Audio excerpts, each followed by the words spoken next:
السلام عليكم ورحمة الله وبركاته. عاملين ايه؟ يا رب تكونوا بخير وصحة وسعادة. موضوع شاغلني من ايام رمضان، ممكن يكون برضو جه في دماغ حد منكم. يعني هو احنا بنخاف من ربنا ولا بنخاف من رمضان والصيام؟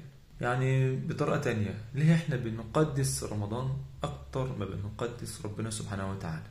ممكن الكلام يكون غريب شوية، بس الكلام ده واقعي. في رمضان بنبقى محافظين قوي على صلاة القيام اللي هي سنة، واللي هي 11 ركعة. وكمان في مننا اللي بيصلي التهجد 11 ركعة، يعني في اليوم 22 ركعة. وبنيجي بقى على الفرائض اللي هي 17 ركعة وبنفرط فيها، ممكن ما نصليش منها ولا ركعة في اليوم كله، لكن في رمضان ممكن نصلي 22 ركعة. في رمضان بنبقى مهتمين جدا ان احنا نغض بصرنا. طبعا ده حاجات كلها كويسة، مفيش مشكلة، لكن بعد رمضان الامر بيبقى مختلف. ممكن واحد يشوف واحدة في الشارع ويبص، واللي هو يعني عادي بقى، الموضوع بقى سهل.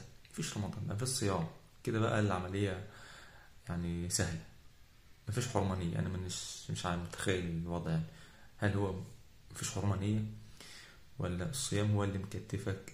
وكمان حفظ اللسان. حفظ اللسان في رمضان بنبقى ماسكين نفسنا ايه على سنجة 10. بعد رمضان نسيب الدين وش على طول، طبعا إلا من رحم ربك، عشان بس ما نبخسش حق الناس كويس. الفكرة بقى إن رب رمضان هو رب كل الشهور، لكن بعد رمضان بنأثر في حق ربنا بطريقة بشعة. ممكن من وجهة نظري المتواضعة إن موضوع التعود على الطاعة بيبقى ليه شوقة، بيبقى ليه معزة خاصة، وإن العبادة في رمضان ليها أجر عظيم جدا. ممكن العبادة بعد رمضان يكون ليها أجر عظيم جدا. يعني ممكن أعمل عمل واحد ربنا بسببه يغفر لي ويدخلني الجنة، فما ينفعش إن أنا أحوش العبادة بتاعتي طول السنة علشان شهر رمضان.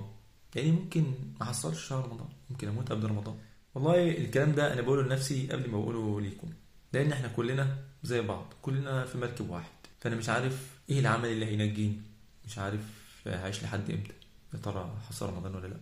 والكلمة اللي لازم نحطها حلقة في ودننا تفضل دايما في دماغنا متطلعش، إن رب رمضان هو رب كل الشهور، هو رب كل الأيام.